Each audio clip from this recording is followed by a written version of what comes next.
We're back. The Silver and Blue Huddle is back, coming off a disappointing week. But I got my man, expert corner here, Richblkman, here again to talk about the Dallas Cowboys. Win or lose, we showing up, and we lost this past weekend. We lost yesterday. Today's Monday, but it's okay, man. Like I guess started off right. It's coming off a bye.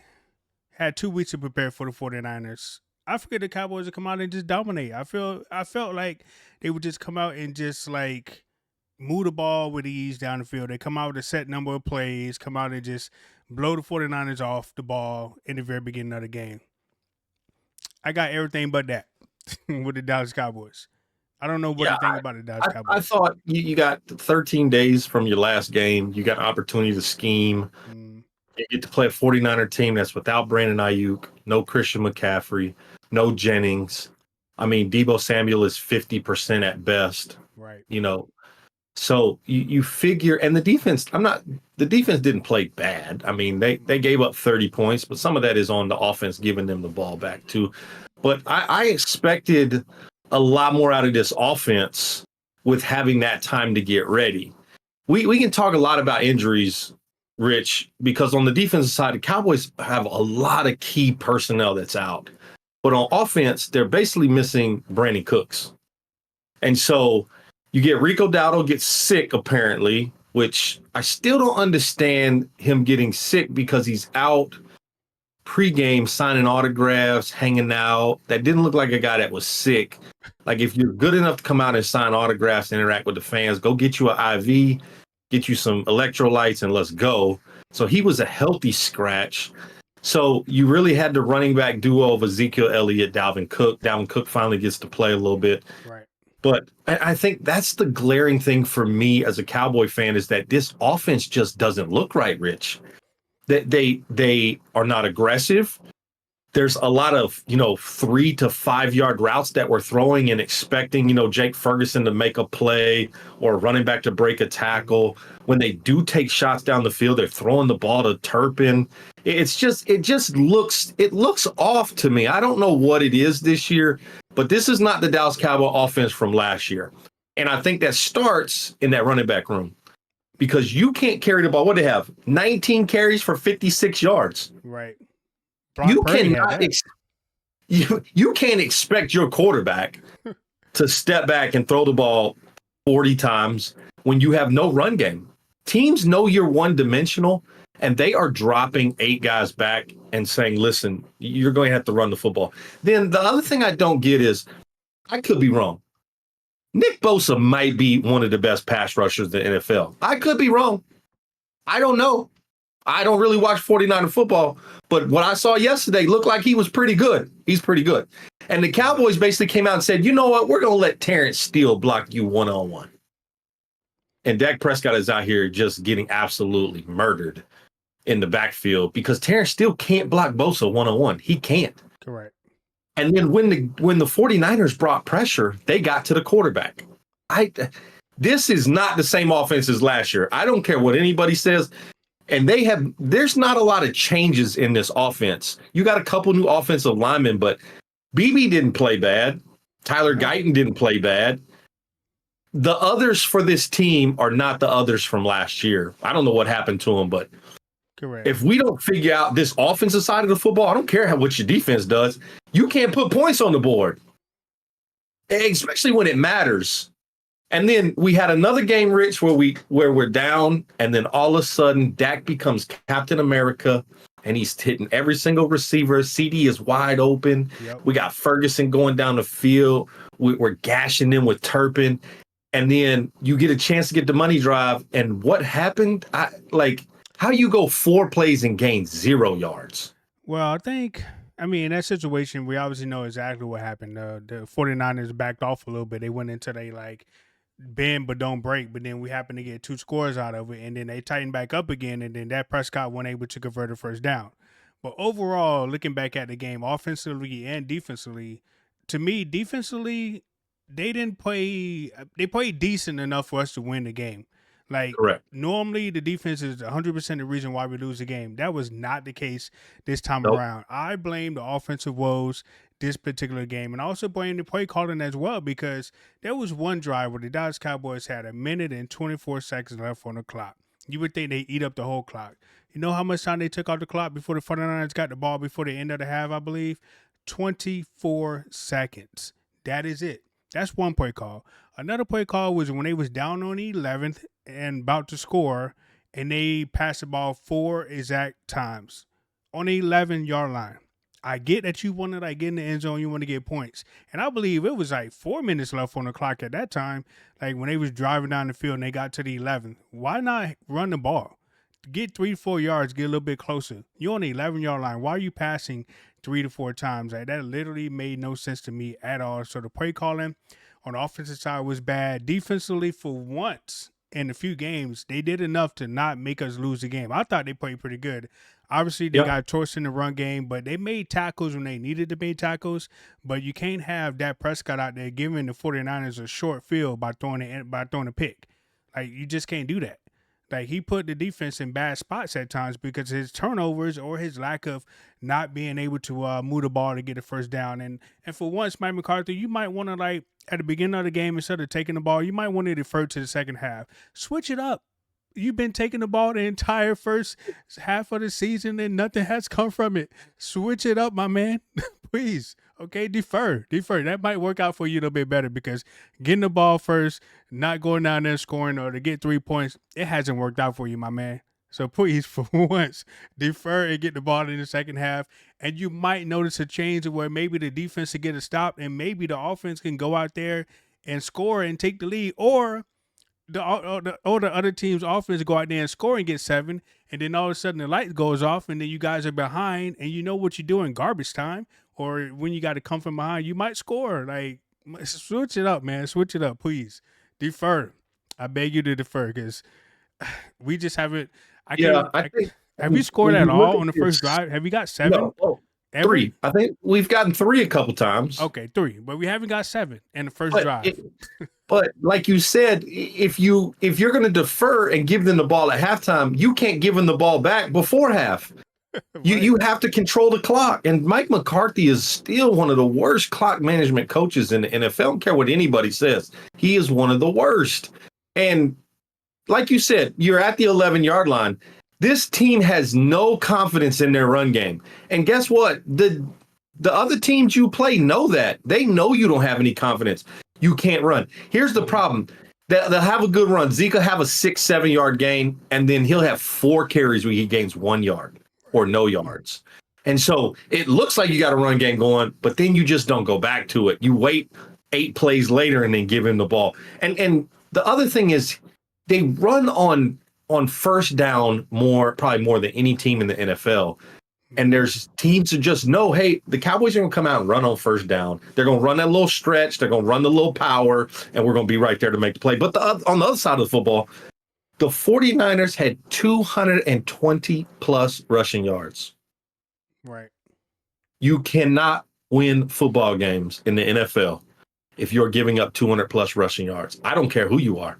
Correct. Especially if you're not making the other team turn the ball over. If you're not creating turnovers and you're giving up 200-plus yards on the ground, not to mention a quarterback threw for over 250 yards. So 500 yards of offense yesterday almost by the 49ers. If you are going to give up that type of yardage, now the great thing is that the defense buckled down in places and said, okay, we're not going to give you 7. The most you're going to get is 3. And the 49ers kicked a lot of field goals where if they would have scored touchdowns on those drives, this game is a blowout. Right. But that's a product of they don't have their number 1, number 2, and number 3 wide receiver. So if Ayuk and Jennings played, this is a lot more potent offense. Now, Debo was there, but Debo spent 2 days in the hospital with pneumonia, and then he got hurt in that game, and he didn't play pretty much the entire second half. Right. But if they have all of their weapons, I don't know what, especially if they got Christian McCaffrey in their backfield.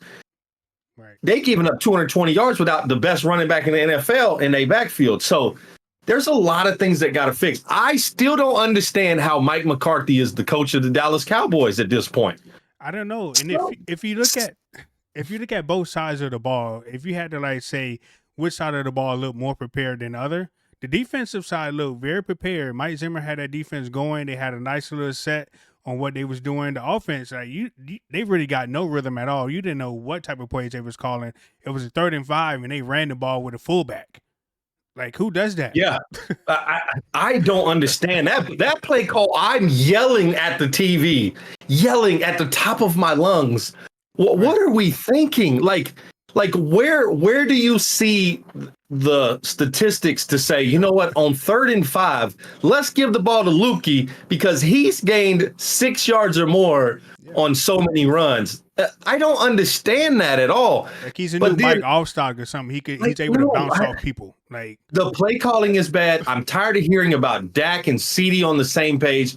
CeeDee Lamb is open. Dak is hitting CeeDee Lamb. He's getting his catches.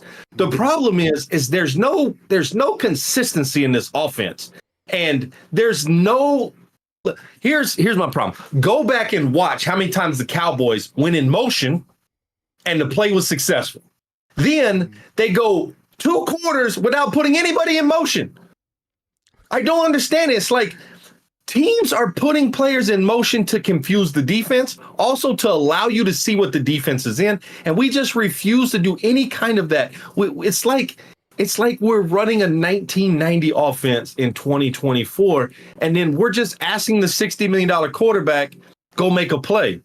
Right. Well, he's not making a play. And the other thing is, on the other side of football, Brock Purdy, how many times did he extend plays with his legs where he just ran the football or he got outside the pocket, and because of his running ability, the defense is scrambling to go get him and he finds a wide open guy down the field?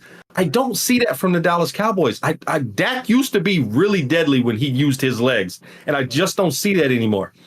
He just runs from sideline to sideline. Brock Purdy went straight. Dak Prescott goes from left to right. Instead of going up, he goes from left to right. Brock Purdy goes up, and any other mobile quarterback that the Dallas Cowboys play, they go up the field. Dak Prescott goes from left to right. Left to right. Like, I don't get it. I don't get it, Dak Prescott. And also, just to like continue to talk about Dak Prescott missed some reads.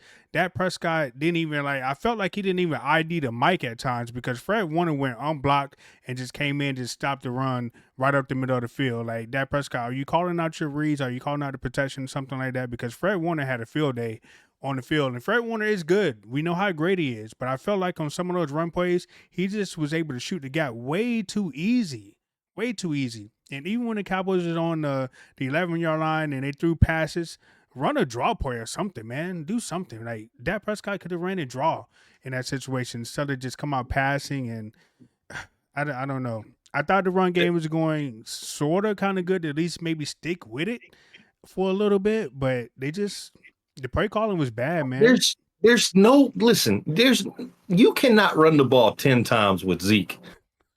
And then 8 times or 6 times with Dalvin Cook, and that's it. Right. Kevontae Turpin had 1 rush for 11 yards. Lukey, we talked about, had the 1 rush for no yards on the 3rd and 5. There's just no consistency. 10 rushes for 34 yards. That's decent, but that's got to be 15 to 20 carries to make this defense at least respect the run game, which the 49ers did not. They said, we're going to stop your run with our front 4, front 5, front 6, and we're going to shut everything else down. And then, like you talked about, in garbage time, basically, they're in that prevent, bend, don't break, and that's when CeeDee Lamb is wide open. The corner and the slot corner run into each other, and he gets the touchdown there. But, I'm not going to put it all on Dak Prescott. He hit Turpin in the helmet, basically. Turpin has just no... I don't want to say he has no ball skills, but he's not Brandon Cooks out there playing wide receiver. So this is twofold, right? This is partly on Mike McCarthy, a majority on Mike McCarthy, because I don't see any creativity in this offense. Right. But then I'm seeing an owner, GM, and his son talk about, we love the guys in this locker room. We like who we got. But there's teams going and getting Devontae Adams. They're going and getting, Amari Cooper. You see D-Hop go to the Chiefs. The Chiefs just went and got another player from the to go to their defensive line. Patriots, so It's just one of those things, like, your team is struggling. You're now 3-4? You're 3-4. You're in the middle to the bottom of the pack in the NFC. you got to do something to excite this roster, because right now, the way that they're playing, I don't see us with another 3 wins in the back half of this year. You may end up 6-11. Like, listen, 6-11, everybody goes. Fire every single one of them. They all can go. The only coach I want to keep is Al Harris. That's it. Now, I want to see the Cowboys at full strength. Okay, I will say that. I want to see this defense at full strength, because I do agree with you, Rich. I think the defense did fix a couple things. They look like they were in run fits a little bit better, but they still aren't making the tackles where they need to be. There's too many missed tackles.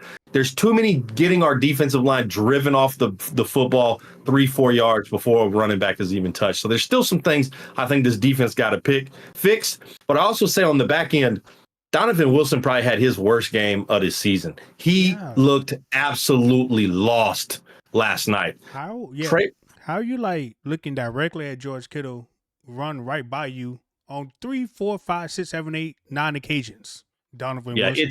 It's tough. then you look at the other corner, whoever it is, outside of Trayvon Diggs and Lewis. They don't have, I think, another corner, and teams are understanding that, and they're attacking the other side. We got to get DaRon Bland back. We got to get Micah Parsons back, DeMarcus Lawrence. I still am very impressed with Overshown. I still think he's playing really, really well. There are times, and I know Trayvon Diggs got into it with the reporter yesterday after the game. Obviously, the reporter posted a play where it looked like Trayvon took the play off. I don't really think Trayvon is taking play. Every player in the NFL takes plays off. Let's just be honest about it. They take 100%. Plays off. He is a stop. He is a man-to-man shutdown corner. So when it's a run, sometimes he does take the play off. I have seen Trayvon go up and force the ball back inside. We saw it yesterday. He run fits just as well as most corners in the NFL, and he is a lockdown corner. He is 100% correct. There aren't a lot of people that can do what he does, right? I put him in that category of Patrick Surtain the second, Jalen Ramsey, Trayvon Diggs. Those guys are elite corners.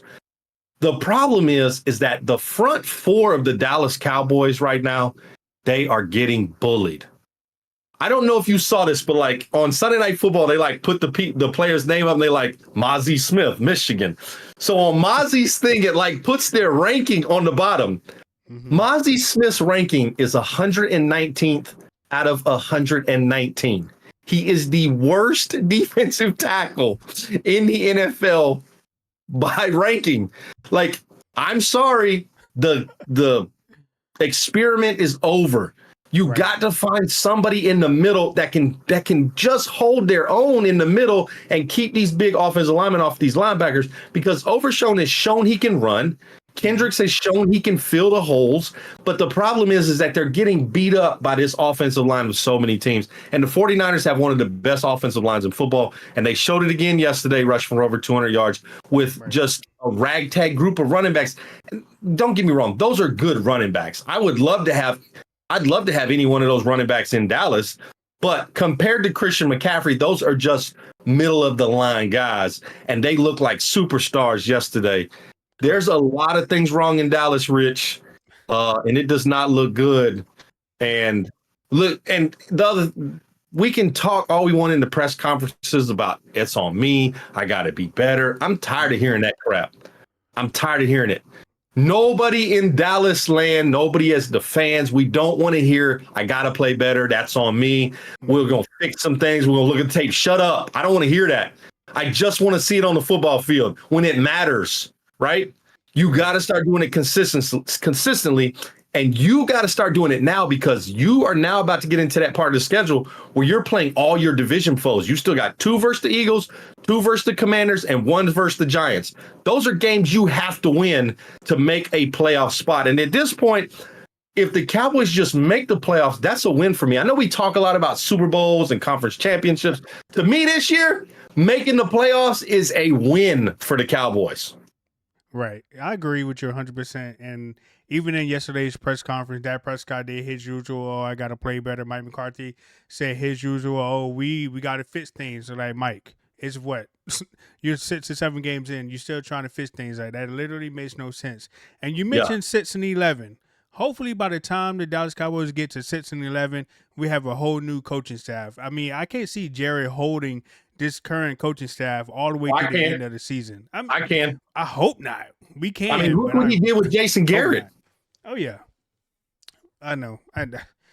That was tragic, but I mean, I know they all not like. I mean, this is the last year of their contracts, but man, do something, please, Jared. Shake it up. Like you mentioned, the last half five schedule. I mean, on paper, the Dallas Cowboys should win. Maybe win out. I mean, they should beat the Giants. They should probably. I think they're still a bit better than the Commanders, even though the Commanders are winning good. The Commanders are a good team. Jaden Daniels is a good quarterback right now.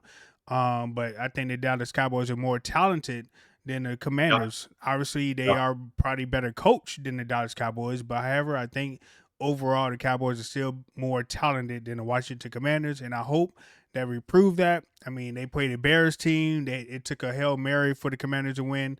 Jaden Daniels is still kind of banged up a little bit. I hate to see him still playing through a rib injury because the man has a long career and this is only 6 weeks and he's dealing with an injury like that. That type of injury can probably linger a little bit. yeah. So I wish they kind of like took his health into consideration, but I get it. It's the NFL, you big boy league, you got to play through that type of stuff. But looking at the rest of the schedule for the Dallas Cowboys, I'm hopeful.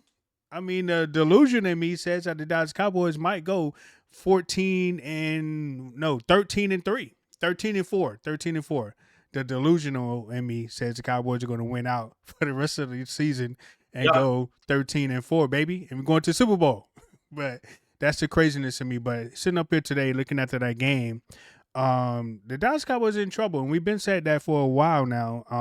And it's just we're below 500 for the first time in a long time. Obviously the Cowboys knew how to win in a regular season, and they're just not doing it. They just not doing it. But I think they kind of flipped the schedule around now to where the second half is the easiest versus the first half. Normally, typically, is the easiest where the Cowboys go on a long run, 6 or 7 games, and they very so positive. And then towards the end of the season, that's when a lot of people be like, "Oh, well, we better hope the Cowboys hold on to make that playoff spot," or yada yada yada. But the second half of the season is hopeful for me, but I have no hope. I don't know what to think when it comes to the Dallas Cowboys anymore. Dak Prescott, the highest paid quarterback in the league, but can't get a first down when it matters. That kind of like that's discouraging to me. And we stuck with him for the next 4 years. We stuck with CD for the next 4 years. We're going to be stuck with Michael Parsons, which normally shouldn't be a bad thing, but the way that they're playing, unless the next coach that comes in really is, I'm not even sure Bill Belichick's the answer, but he might be. I don't know, but we stuck at quarterback. We stuck at wide receiver. I'm not sure that they're going to go out and sign a running back because to me, the NFL just had the best free agent running back class they had in a long time, and the Dallas Cowboys got none of them. And I think we talked about that last podcast, but I don't see any upcoming running back free agents that can make a difference, kind of like the ones that just previously got signed this last offseason. So we're going to have to draft a running back, which isn't a bad thing, but I do. Wait, matter of fact, I do know they can go out and draft Damian Martinez from my Miami Hurricanes because that dude is bad. That's a bad dude right there. So Jerry Jones draft Damian Martinez, baby. Go watch his I games. mean, listen, there's going to be some free agent running backs again this year. There's going to be some guys Any in the good ones? draft. Any good ones? You're going to have to go and find somebody, Right. right? Here's my thing. The New York Jets, complete garbage right now. Playing horrible. Guess what? They got two good running backs. You don't think a phone call should be made to the Jets to say, hey, what would it take to get Brees Hall from you guys? You guys went and drafted Braylon Allen from Wisconsin. You want him to be your feature back. What is Brees Hall going to cost us? See, those are the phone calls, if I'm Jerry Jones, I'm making, right? Because that's a team struggling. They may be sellers at this point because they don't look like they're going to have a chance to make the playoffs. That's the problem. I just don't think those phone calls are happening. I think, and I've been a Jerry Jones supporter for a long time. He brought Super Bowls to Dallas. I think he's a good owner, right? Listen, if you're a bad owner, you don't have the success the Cowboys have had. He's got talent on this roster, but I think there's pieces missing, right? And obviously, defensive line and running back were two things we talked about in the offseason the Cowboys did not address at all. Right. Linebacker, they went and got one linebacker. They knew Overshown was coming back, so I feel good about the linebackers. But Deron Bland goes down in training camp. What did the Cowboys do? Stephon Gilmore was sitting there in free agency, just waiting. As soon as Deron Bland went down, I'd have picked the phone up. Hey, Gilmore, what you doing? Just come on home. We got a spot for you. Come hang out. And Gilmore would be playing to up until week 8, week 9, because we still haven't seen Deron Bland. Now, there are talks that Deron may be back versus the Falcons. We'll see. I hope so. Michael Parsons was close to being back for this 49er game. I expect to see him versus the Falcons. I don't think DeMarcus Lawrence will be back this week. I still think he's a couple weeks out.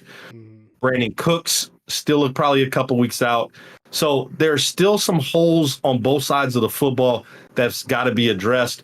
This is where Jerry Jones, he talked this big talk about he's one of the best GMs in the league. Not many people can sit in his seat and do what he does. Now's the time to prove it because your team is struggling. And there's no way he sat in that booth yesterday. And maybe, listen, he's not young, right? Mm-hmm. Maybe he just doesn't know. Maybe he doesn't see the struggles, right? He's just looking at his bank account and realizing, listen, every time the Cowboys play on national television, I make a lot of money. And that's true. You do, right? But he's got to do something. We said shake it up. Shake it up to me is you go get a big free agent. You go trade for somebody like these other teams did, right? How much did Amari Cooper help the Bills? I don't know. He caught a touchdown in his first game, right? D-Hop is going to be a huge addition to the Chiefs. Devontae Adams, the Jets are struggling, but him and Aaron Rodgers know each other real well. You got to find somebody to help this offense. The other way to shake this up is there should be an announcement from Adam Schefter. Mike McCarthy let go as Dallas Cowboy quarterback. I mean, as coach. For me, that's the shakeup I want to see because we've given you opportunity after opportunity in this offense. You got rid of Kellen Moore. Thank you for getting rid of Kellen Moore. I appreciate that. But guess what? That offense in Philadelphia is starting to look pretty good. Right. And the offense in Dallas looks mediocre. Right. And you got to play the Eagle team twice. I'm going to tell you this right now. The Eagles got 2 really, really good wide receivers and 2 really, really good running backs. And guess what the Cowboys can't do? Cover multiple receivers and stop the run. Listen, you get blown out by the Eagles, this fan base may riot. I mean, I saw it. Listen, Richblkman, I saw it where you said you got to pull up to the star, wait on Dak Prescott. Hey, there may be a lot of fans to be checking on the Cowboys if you get blown out by the Eagles or the Commanders in one of those games. I'm just saying those are games that Cowboy fans, those games count as 2 in the NFL when you play a division rival and you get blown out by one of those teams, and they may be a riot in Dallas because this offense, you can't go out there as this offense and put up 24 points versus the Eagles or the Commanders. Right. And still, like, even after everything that we talked about just now, that 49er game was still winnable. If Dak Prescott and the offense would have just done something. Like I mentioned earlier, for once, the defense was not like the issue here. It was the offense. All they had to do was get a first down. All they had to do was drive the ball. Clock management should have been a whole lot better. I know we always talk about Brandon Aubrey, but that little scum kick as well. Like, what are we doing? Like, are we throwing games or what? Because that was part of a list of things that I felt like the Dallas Cowboys missed opportunities, and it was just so weird to see. Because I'm like, wait a minute, are you guys trying to throw this game? You trying to get them points? You don't run the ball on the 11-yard line. You do passes, and then let's say Brandon Aubrey out there scum kicking, and then here they go, they get the ball at the 40. Like, what are we doing, Dallas Cowboys? I mean, McCarthy, the 2 turnovers killed us. If we don't turn the ball over 2 times yesterday, right, we win the football game. Absolutely. If Dak doesn't put them in position to have a short field, yes. And if the 49ers didn't have Kyle Shanahan as a coach, they probably would have kept running the ball with that little fast rookie that they had because dude got in the game and he was gashing the Cowboys to like 15 apiece. So I'm happy that they kind of like went away from that guy because that guy was fast. And you could kind of tell the defense was not used to that type of speed from running back because Jordan Mason is probably a little bit slower, but he came right in the game and picked up 2 15-yard carries. I'm like, oh my God, Kyle Shanahan, do something. Like, give it to Brock Purdy. And like I said, the defense did their job. I don't like how they just kept giving George Kittle the ball and he just run up the field and gain like 20 yards. Donovan Wilson staring right at him. Like, you had no Debo on the field. Who else do you think they're going to throw the ball to? Right. All they doing is Right. running drags. I never seen a Dallas Cowboys team get beat by drags so badly, man. Like, it literally made no Then sense. the pass interference call in the end zone That when was Kittle 100% caught it. pass interference to me. You know, I see a lot of people on Twitter or X or whatever you want to call it saying, "Well, it's within 2 yards." No, sir. No, sir. You can't take They were that, at the man. three. They were at the 3.5, almost 4 yard line, and he literally decleated the Cowboy player at the goal line.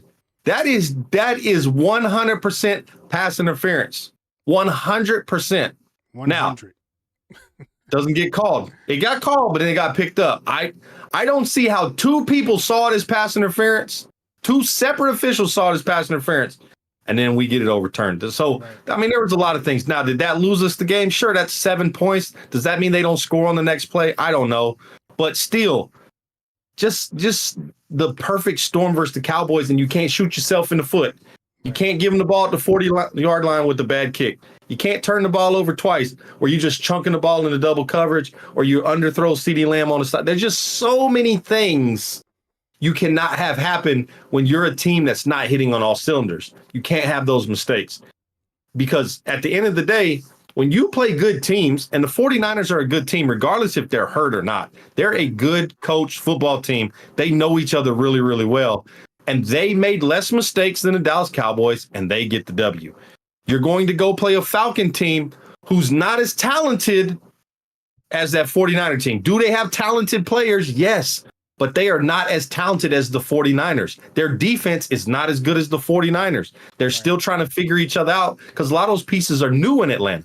This is a game you must win. You cannot afford to drop 3 in a row right here. Correct. And looking at the Falcons, I mean, they got Kirk Cousins. Normally, typically, the Dallas Cowboys do very well against Kirk Cousins if they can sack him. But the Dallas Cowboys defense has not really been sacking the quarterback at an alarming rate this entire season. So Kirk Cousins is going to probably be like Brock Purdy. Like, he's going to probably go out there and have a freaking I forgot the dude name that played for the quarterback years ago for the Falcons. But however, I think Matt Ryan or Chandler, who before Matt Ryan. But to beat Kirk Cousins, you gotta sack him. You can't like let him go back there and dot you up. And because of the Cowboys haven't really been able to get pressure on the quarterback, I wouldn't be surprised if Kirk Cousins go out there and have a 300-400 yard game. Like, that's just crazy. Is it a Monday night game? Is it a primetime game? Or is it No, 1 I o'clock? don't think so. It might be It is a 1 o'clock game. No prime time. Good. So not They may relegate us to the 10 a.m. slot as bad as we're playing right now. Right. I like the Falcons. I mean, they do got some good pieces. I mean, Kirk Cousins definitely was a lot better option at quarterback than what they had last year. So he had them playing pretty well in the beginning of the season. I think they probably fell down a little bit lately. But at the end of the day, it's still Kirk Cousins. And we've owned Kirk Cousins. But we only own them when we're able to get to him. So if we're able to put pressure on Kirk Cousins, maybe slow down their little run game a little bit. Don't let Kyle Pitts go off like George Kittle. The Cowboys will probably win that game, but I'm not even confident because it's really going to boil down to our offense. Are they able to get points? Are they able to move the ball? Can Dak Prescott limit his turnovers? Can we run the ball consistently? And I heard Mike McCarthy said he wants to run the ball a little bit more. Mike, aren't you the one calling the plays? Aren't you the one calling the plays, bro? Help me understand that. He gotta sit down with his offensive coordinator and talk to that guy. They're not running the football enough. Yeah. Right. So I mean, the Falcons going to be tough as long as Dak Prescott doesn't turn over the ball, man. I think we'll probably win that game because when Dak has not turned over the ball, the Cowboys have been pretty well. But that was going back last season. This season, besides week 1 against the freaking Cleveland Browns, I don't know what his offense had been. And we can't even beat an injury-ridden 49ers team. If there was ever a chance of Dallas Cowboys to end that losing streak against the 49ers, this was it. And they blew it. And they blew it. So I don't know what to say. But the Falcons, I think we can get them. I mean, I ain't going to sit up and say that we're going to lose to them.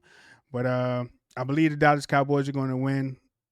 We'll see how they do. We'll see how they play. I come up here next week and be like, I can't believe the Dallas Cowboys lost. But hey, Yeah, this one has to be a statement game, right? I need to see this offense put up 35 plus points to kind of calm down some of these critics, including your boy expert here, because I haven't seen it yet. Right. I have yet to see this offense be explosive, to go down the field, be consistent in the run game, have the run game open up the pass game to where when Dak Prescott turns around and play actions to somebody, teams aren't falling for that. They're not worried about you play action passing them. So Right.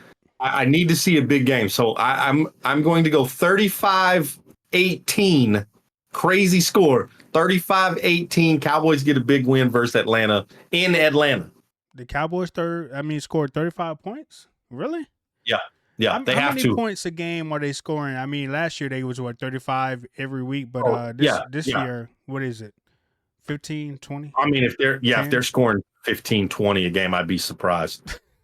Yeah, probably in that 15 to 20, because I mean, you 17, 19, 25, 15, I'm sorry, 17, 19, 25, 20, 29, 24. So yeah, probably about 17, 18 points a game. How do you go from scoring 35 points a game to like 15 to 20, basically with the same offense, the same players, the same quarterback, the same wide receiver? What kind of drop off is that? Was Tony Pollard that big of a piece? He's doing great in Tennessee. I mean, he probably is. You have Rico Dowdle, who's played well, but then you scratch him last night. I don't know. That's a great question. Was Tony Pollard the key to the Dallas Cowboys offense? Sad, because you and I both were like, bye, see ya. I was happy for Tony Pollard that he got paid, and I was glad the Cowboys didn't pay him. But now sitting here, I'm like, damn, I miss Tony Pollard.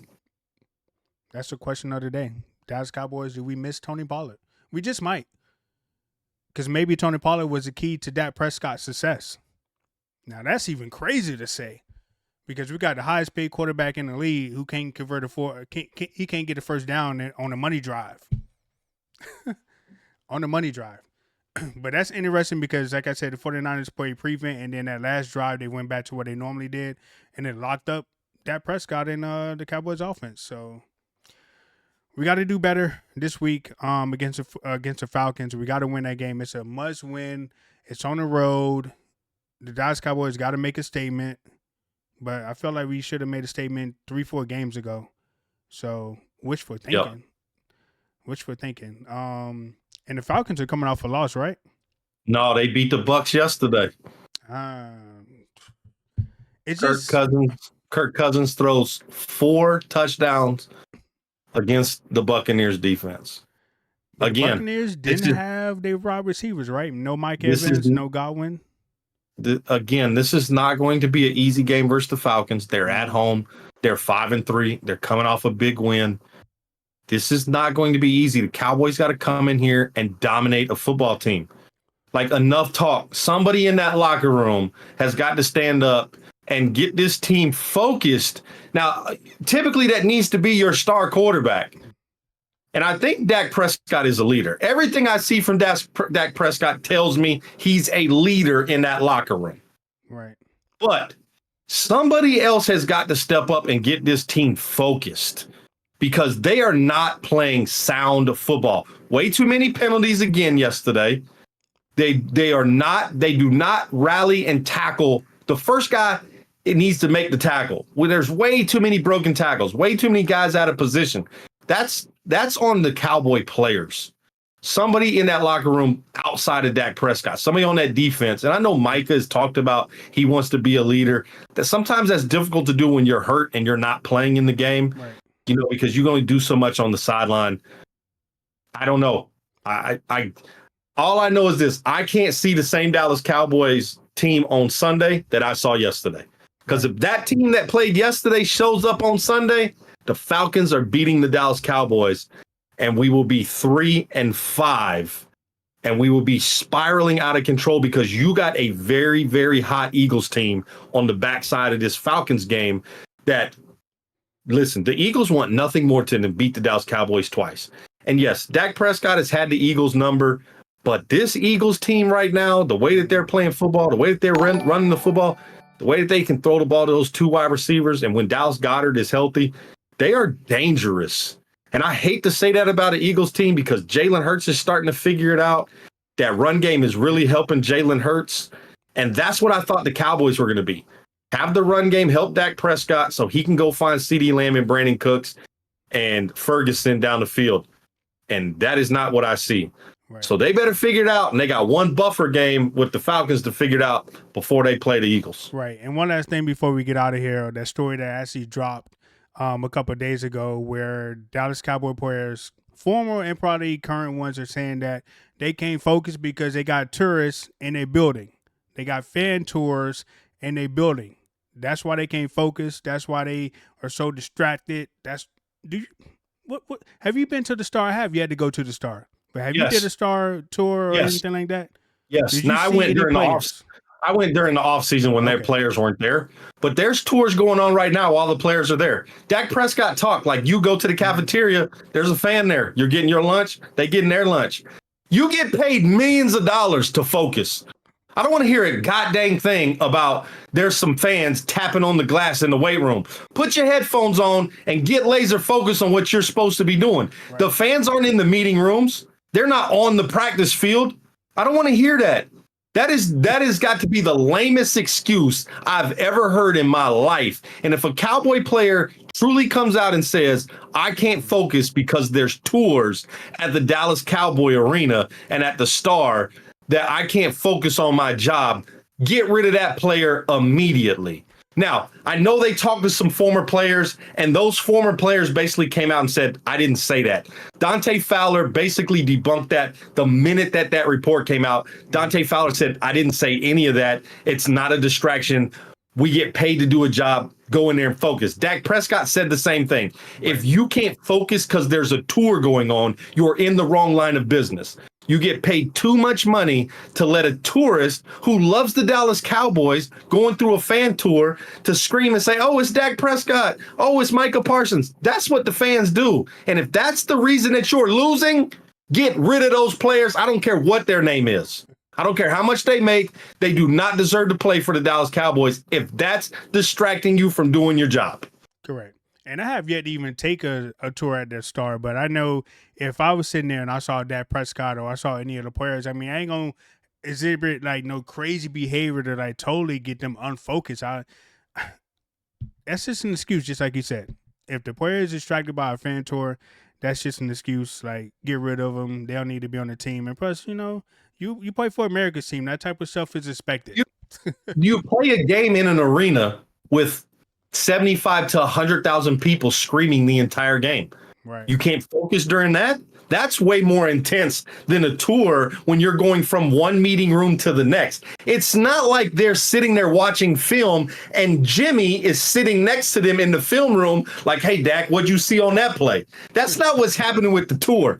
I would love that to be the tour because I'd love to sit in the meeting room with Dak and be like, dude, you see this big hole right here? Run. Just run. You see what Brock Purdy did to y'all? Run through this gap right here and gash this defense so they got to come up and make a play.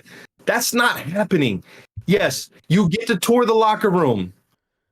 There's no players there when you tour the locker room. At least when I went, there's nobody there. No. You get to tour the practice facility, the weight room, the cafeteria. You get to see all those things. And when you go on into the stadium, when you take the stadium tour, you get to go into all the boxes, which I've watched a game in one of those boxes before on the field and in the presidential level. You get to go on the field. You get to go in the locker room. You get to see all that stuff. But players aren't there.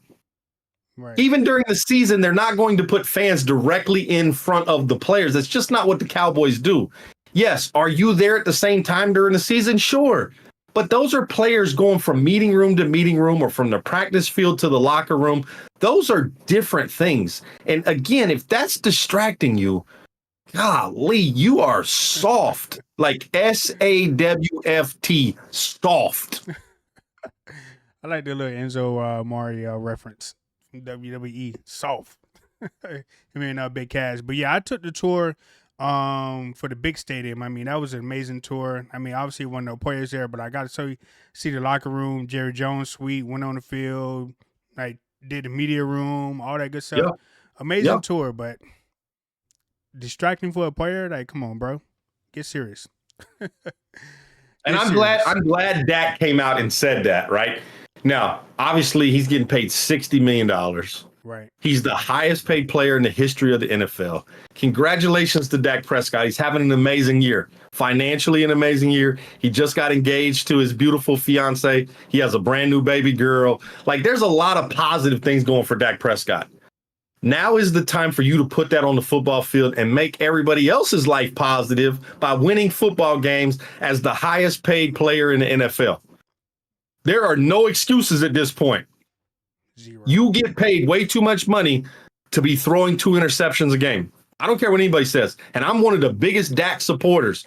I think he's one of the greatest Dallas Cowboy quarterbacks of all time. And you have to start proving that. You can't play at an elite level and then get paid $60 million a year and your level drops. That's not how this works. 100%. And he went from tip passes, tip interceptions to throwing directly at the defender. Like, bro, they are wearing red. What are you looking at? He should have thrown 3 yesterday. Should have had But 3. Fred Warner dropped one. Yes. They got on red. Your teammates got on white. So what are you looking at? And maybe Troy Aikman was right. And I said this earlier, maybe the receivers are running terrible routes. I mean, they sure ain't fighting for the ball once that throws that interception. CD don't fight for it. He don't turn into a DB. There's a lot of other interceptions that happen where the wide receiver don't turn into the DB to try to prevent that interception. But Dak Prescott definitely got to open his eyes a little bit more. I don't know, maybe take off the little guard on the helmet so he can see those colors. I hope he's not colorblind because he's throwing it right to the defender every single time. So I don't know. I don't know what to say about Dak Prescott, but We'll see. Redemption week versus the Falcons. I hope so. Man. I would go with the Cowboys 28-20 over the Falcons this week. That's my prediction. And hopefully we need a W so I can come on this podcast and be happy. Yeah, exactly. So hopefully next Monday we'll have a Victory Monday speech going on. We'll talk about how the Dallas Cowboys might be back. At least that's what I'm going to say. The Cowboys win, we're going to be back. We're going to be back at 500, and then it's all uphill from there. So Silver and Blue Huddle, man, Expert Corner, Richblkman. We'll catch you guys next week. Subscribe to the channel. Listen to us on all your streaming platforms, and we'll catch you guys next week.